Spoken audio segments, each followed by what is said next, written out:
Hello friends, आप सभी का स्वागत है आपके अपने यूट्यूब चैनल एग्ज़ाम बडी पर।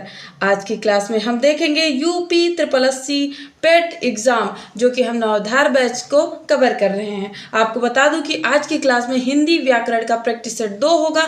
हमने प्रैक्टिस सेट 1 को कंप्लीट करवा दिया है। अगर आपने नहीं देखा तो ज़रूर देख लीजिए। तो आपको बता दूं कि ये हमारे टीचर्स हैं जो अलग अलग सब्जेक्ट पढ़ा रहे हैं, आपको पूरी तैयारी यूपी ट्रिपल एस सी पेट की करवा रहे हैं। तो आप सभी लोग टाइम का शेड्यूल देख लीजिए, कितने बजे कौन सी क्लास होगी, ये आप लोग जुड़ जाइए। और एक बात बहुत ही ज़रूरी है कि शाम 8 बजे यानी 8 बजे 8 PM पर अर्पिता मैम की हिंदी व्याकरण की क्लास होती है। ये बात इंपॉर्टेंट है, सभी लोग जुड़ना नहीं भूलिएगा। तो चलिए पहले प्रश्न का उत्तर दीजिए। हम यहाँ पे करने वाले हैं 10 प्रश्न गद्यांश के और 5 प्रश्न व्याकरण के, टोटल 15 प्रश्न, जैसे कि एग्जाम में आते हैं। ठीक है, बहुत लंबी क्लास नहीं होगी, लेकिन हाँ एग्जाम के प्रैक्टिस से आराम से होगा। तो चलिए शुरू करते हैं। पहला प्रश्न क्या हो जाएगा कि पवन शब्द का सही संधि विच्छेद क्या होगा। करेक्ट आंसर क्या हो जाएगा? पौ प्लस अन ऑप्शन बी, पौ प्लस अन ऑप्शन सी, पौ प्लस अन ऑप्शन डी, पा प्लस वन। तो जो भी करेक्ट आंसर है सभी लोग बताएंगे और साथ में ये भी बताइए कि कौन सी संधि है, कौन सी संधि हो जाएगी। तो करेक्ट आंसर क्या कहेंगे? ऑप्शन बी कहेंगे। क्या कहेंगे? ऑप्शन बी करेक्ट आंसर हो जाएगा। बात करेंगे संधि कौन सी होगी, तो कहेंगे अयादि संधि। कौन सी संधि होगी? तो अयादि संधि। कल की क्लास में हमने देखा था कि अयादि संधि किसका भाग है। तो हमने कल क्या बताया था कि संधि 3 प्रकार की होती है। बात को सुनिएगा, संधि 3 प्रकार की होती है। एक होती है स्वर संधि, फिर होती है व्यंजन संधि, उसके बाद विसर्ग संधि। तो जो स्वर संधि होती है, ये इसके 5 भाग। इसके कितने भाग? 5 भाग। तो 5 भाग में यानी कि जो अयादि संधि है ये किसका भाग है? तो ये स्वर संधि का भाग है। चलिए अगला प्रश्न क्या हो जाएगा, आंसर करेंगे। प्रश्न नंबर 2। प्रश्न नंबर 2 कह रहा है कि स्थावर शब्द का सही विलोम शब्द क्या है। आपको यहाँ विलोम शब्द बताना है। करेक्ट आंसर क्या हो जाएगा? ऑप्शन ए देखेंगे चंचल, ऑप्शन बी चेतन, ऑप्शन सी जंगम, ऑप्शन डी स्थिर। तो करेक्ट आंसर क्या हो जाएगा दूसरे प्रश्न का? तो कहेंगे ऑप्शन सी हो जाएगा जंगम। क्या हो जाएगा? जंगम। स्थावर का क्या हो जाएगा? स्थावर का जंगम हो जाएगा। जैसे स्थावर का अर्थ जो एक जगह स्थिर हो। बात करेंगे स्थावर का मतलब क्या होता है? जो एक जगह स्थिर हो, एक जगह स्थिर हो। ये बात भी याद रखिएगा क्योंकि हिंदी में ऐसे भी प्रश्न पूछ सकते हैं। जो एक जगह स्थिर रहे वो स्थावर, वो क्या हो जाएगा?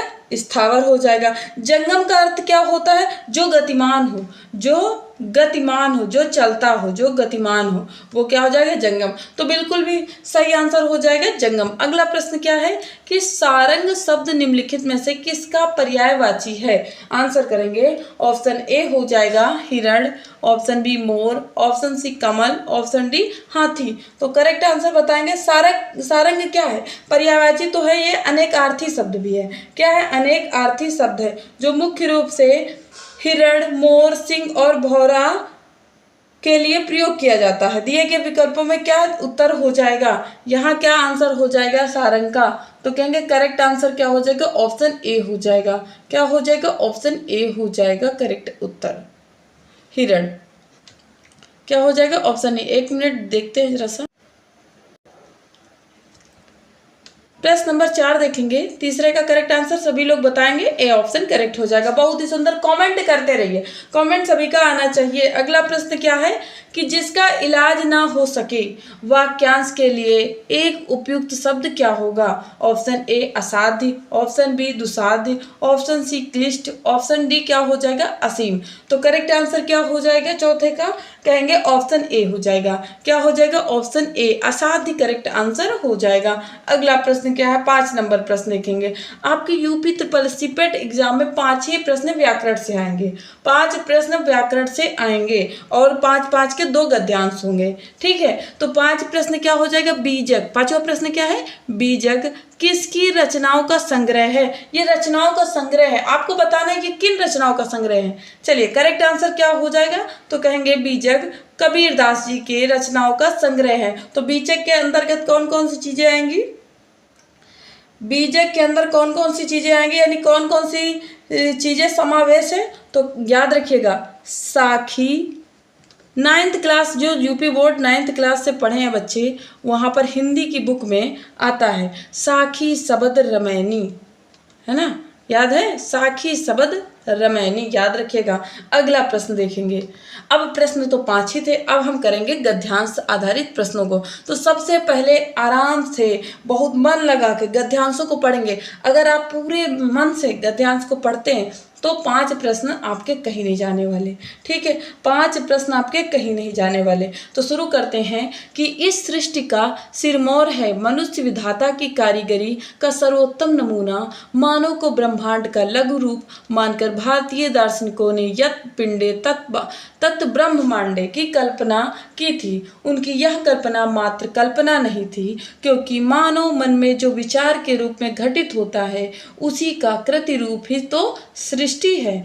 परंतु वैज्ञानिक दृष्टि से विचार किया जाए तो मानव शरीर की एक जटिल यंत्र से उपमा दी जा सकती है। जिस प्रकार यंत्र के एक पुर्जे में दोष आ जाने पर यंत्र गड़बड़ा जाता है, उसी प्रकार मानव शरीर के विभिन्न अवयवों में से यदि कोई एक अवयव भी बिगड़ जाता तो उसका प्रभाव पूरे शरीर पर पड़ता है। इतना ही नहीं, गुर्द जैसे कोमल एवं नाजुक हिस्से के खराब हो जाने से यह गतिशील यंत्र एकाएक अवरुद्ध हो सकता है और व्यक्ति की मृत्यु हो सकती है। एक अंग विकृत होने पर सारा शरीर दंडित हो कालकवलित हो जाए, यह विचारणीय है। ठीक है, आगे क्या है कि यदि किसी यंत्र के पुर्जे को बदलकर उसके स्थान पर नया पुर्जा लगाकर यंत्र को पूर्ववत सुचारू एवं व्यवस्थित रूप से क्रियाशील बनाया जा सकता है, तो शरीर का विकृत अंग के स्थान पर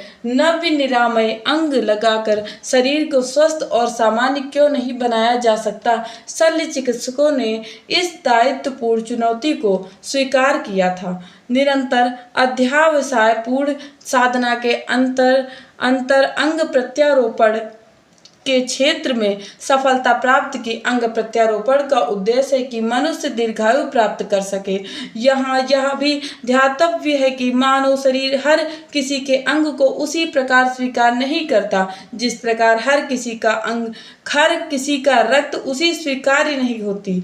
रोगी को रक्त देने से पूर्व रक्त वर्ग होता है ना, सभी जानते हैं, ब्लड ग्रुप AB, और क्या होता है AB और AB बोलने से समझिएगा, ए होता है और क्या होता है बी होता है। फिर हम क्या कह रहे थे, ए और बी दोनों को बोल रहे थे ना, और ओ बोल रहे थे, समझ में आए। बस ये क्या है, ये रक्त वर्ग है। परीक्षण अत्यावश्यक है। इसके साथ ही अंग प्रत्यारोपण से पूर्व ऊतक परीक्षण भी अनिवार्य है। आज का शल्य चिकित्सक गुर्द, यकृत, आंत, फेफड़े और हृदय का प्रत्यारोपण सफलतापूर्वक कर रहा है। साधन संपन्न चिकित्सालयों में मस्तिष्क के अवरिक्त शरीर के प्राय सभी अंगों का प्रत्यारोपण संभव हो गया है। कौन जाने कल हम जीता जागवा मनुष्य की प्रयोगशाला बन सके। अब हम देखेंगे प्रश्नों को। अब प्रश्न आ गए हैं, गद्यांश को पढ़कर उचित शीर्षक बताना है। क्या है, गद्यांश को पढ़कर उचित शीर्षक बताना है। ऑप्शन ए हो जाएगा चिकित्सा और अंग प्रत्यारोपण। ऑप्शन बी प्रयोगशालाओं की उपयोगिता। ऑप्शन सी मानव रक्त की जरूरत। ऑप्शन डी मानव शरीर। तो करेक्ट आंसर क्या हो जाएगा, बहुत ही बढ़िया आंसर हो जाएगा ऑप्शन ए चिकित्सा और अंग प्रत्यारोपण। ऑप्शन ए करेक्ट हो जाएगा। बच्चा क्लास को लाइक कर दीजिए, अगर चैनल पे हैं तो सब्सक्राइब जरूर कर लीजिए। क्या करना है आपको, सब्सक्राइब। बहुत लंबी क्लास नहीं होगी, लेकिन हाँ आपकी हिंदी की प्रैक्टिस सेट जरूर होगी।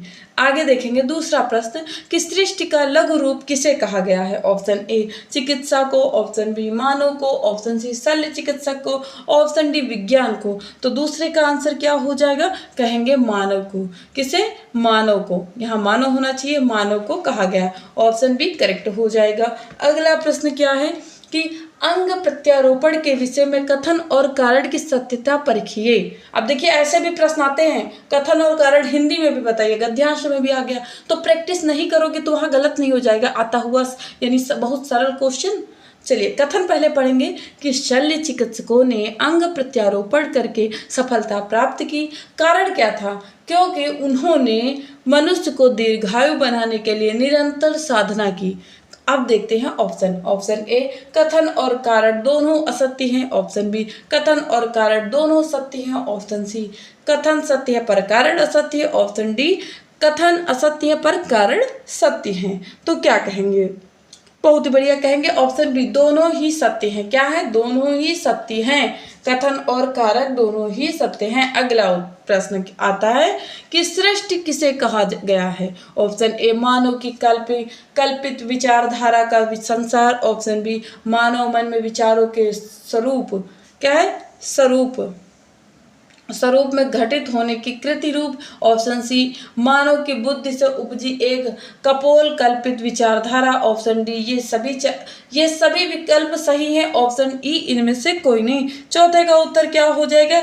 आज ये सभी विकल्प सही है, नहीं सही होगा। क्या होगा? ऑप्शन बी करेक्ट हो जाएगा। याद रखिएगा, ऑप्शन बी करेक्ट आंसर हो जाएगा। अगला प्रश्न, प्रत्यारोपण में उपसर्ग बताइए। तो जो शब्द के पहले जुड़ते हैं उन्हें उपसर्ग, इतना बात याद रखिए, जो पहले जुड़ेंगे उपसर्ग और जो बाद में जुड़ते हैं वो प्रत्यय। ठीक है, तो यहाँ क्या बोला गया? प्रत्यारोपण उपसर्ग, उपसर्ग यानी पहले जुड़ेगा। तो क्या जुड़ा होगा बताएंगे? पांचवे का उत्तर क्या हो जाएगा? बी, प्रति जुड़ा है। क्या जुड़ा है? प्रति। ऑप्शन बी करेक्ट हो जाएगा। देखिए, गद्यांश आधारित मैंने एक गद्यांश देखा और 5 प्रश्नों को देख लिया। अब बारी है दूसरे गद्यांश को पढ़ने की। ठीक है, ये गद्यांश क्या है कि यह सत्य है कि दोनों पक्षों के वीर इस युद्ध को धर्म युद्ध मानकर लड़ रहे थे, किंतु धर्म पर दोनों में से कोई भी अडिग नहीं रह सका। लक्ष्य प्राप्त हो या न हो, किंतु हम कुमार्ग पर पाँव नहीं रखेंगे। इस निष्ठा की अवहेलना दोनों ओर से हुई और दोनों पक्षों के सामने साध्य प्रमुख और साधन गौण हो गया। अभिमन्यु की हत्या पाप से की गई तो भीष्म, द्रोण, भृशर्वा और स्वयं दुर्योधन का वध भी धर्म सम्मत नहीं कहा जा सकता। जिस युद्ध में भीष्म, द्रोण और श्री कृष्ण विद्यमान हो, उस युद्ध में भी धर्म का पालन नहीं हो सके। इससे तो यही निष्कर्ष निकलता है कि युद्ध कभी भी धर्म के पथ पर रहकर लड़ा नहीं जा सकता। हिंसा आदि भी अधर्म है, मध्य भी अधर्म है और अंत भी अधर्म है। जिसकी आंखों पर लोभ की पट्टी नहीं बंधी, जो क्रोध और आवेश अथवा स्वार्थ में अपने कर्तव्य को भूल नहीं गया, जिसकी आंख साधना की अनिवार्यता से हटकर साध्य पर ही केंद्रित नहीं हो गई, वह युद्ध जैसे मलिन कर्म में भी कभी भी प्रवृत्ति नहीं होगा। युद्ध में प्रवृत्त होना ही इस बात का प्रमाण है कि मनुष्य अपने रागों का दास बन गया और फिर जो रागों की दासता करता है वह उनका नियंत्रण कैसे करेगा। अगर यह कहिए कि विजय के लिए युद्ध आवश्यक भी है, तो विजय को मैं कोई बड़ा ध्येय नहीं मानता। जिस ध्येय की प्राप्ति धर्म के मार्ग से नहीं की जा सकती, वह या तो बड़ा ध्येय नहीं है, अथवा अगर है तो फिर उसे पाप के मार्ग से पाने का प्रयास व्यर्थ है। संग्राम के कोलाहल में चाहे कुछ भी सुनाई नहीं पड़ा हो, किंतु आज मैं अपनी आत्मा की इस पुकार को स्पष्ट सुन रहा हूँ कि युधिष्ठिर, तुम जो चाहते थे वह वस्तु तुम्हें नहीं मिली। संग्राम तो जैसे तैसे समाप्त हो गया, किंतु उससे देश भर में हिंसा की जो मानसिकता फैली उसका क्या होगा? क्या लोग हिंसा के खेल को दुहारते जाएंगे, अथवा यह विचार कर शांति से काम लेंगे कि शत्रुओं का भी मस्तक उतारना बर्बरता और कंगालीपन का काम है। ठीक है, खंगालीपन का। चलिए, तो ये क्या था?